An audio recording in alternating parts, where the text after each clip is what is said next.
আমরা যারা পাখি এবং কবুতর পালন করি, কবুতর পালন করার পর সে ডিম পাড়ার জন্য আমরা মালসা ব্যবহার করি।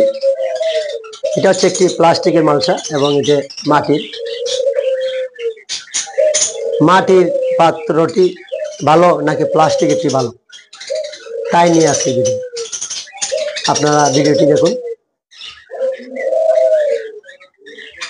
আমরা যারা কবুতর পালন করি তারা প্রত্যেকেই জানি যে আমার মাটির যে মালসাটি আছে সে মালসাটি যখন কবুতর অথবা ঘুঘু পাখি ডিম দেয় তখন সেই মালসাটি তাপমাত্রা ধরে রাখে, কারণ এটা হচ্ছে মাটির জিনিস। সেই জন্য আমরা মাটির পাত্রটি ব্যবহার করি। অনেকেরই ধারাভাষ্য যে না মাটির পাত্রটি ভালো। আমি মনে করি দুটোটাই ভালো।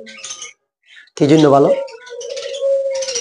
একটি কবুতর যখন ডিম দেয় তখন সে মালসাদের মধ্যে ডিম দেয়, আর যখন সে তাপমাত্রা তার শরীরে বাড়ে তখন যখন তা দেয় তখন সে মাটির পাত্রটি ভালো, কারণ এখান থেকে তাপমাত্রা ধরে রাখতে পারে মাটির পাত্রটি, সেই জন্য ভালো।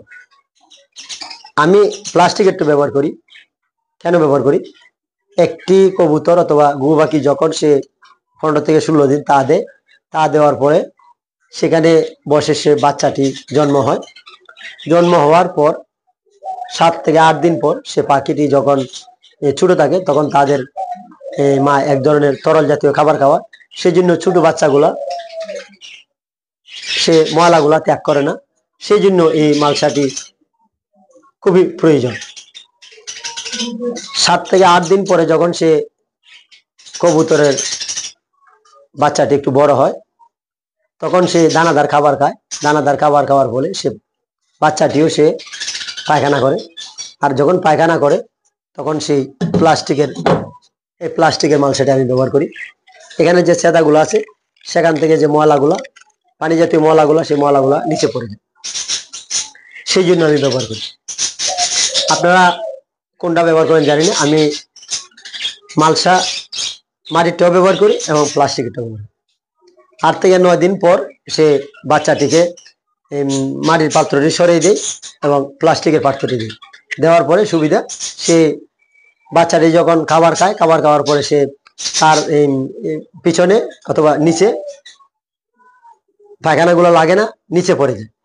তার থেকে সুবিধা হয় পাখিটি এবং পাখির বাচ্চাটি পরিষ্কার পরিচ্ছন্ন হয়। তাই আপনারা মাটির পাত্র এবং প্লাস্টিকের পাত্র দুটোটি ব্যবহার করবেন। আমি ব্যবহার করি। আপনারা আমার মতো ব্যবহার করতে পারেন, না হয়তো আপনাদের মতো ব্যবহার করতে পারেন। তাই দেখুন ডিম পাড়ার বাচ্চা ওঠার আগ পর্যন্ত আমি কিভাবে মাটির পাত্রটি ব্যবহার করি।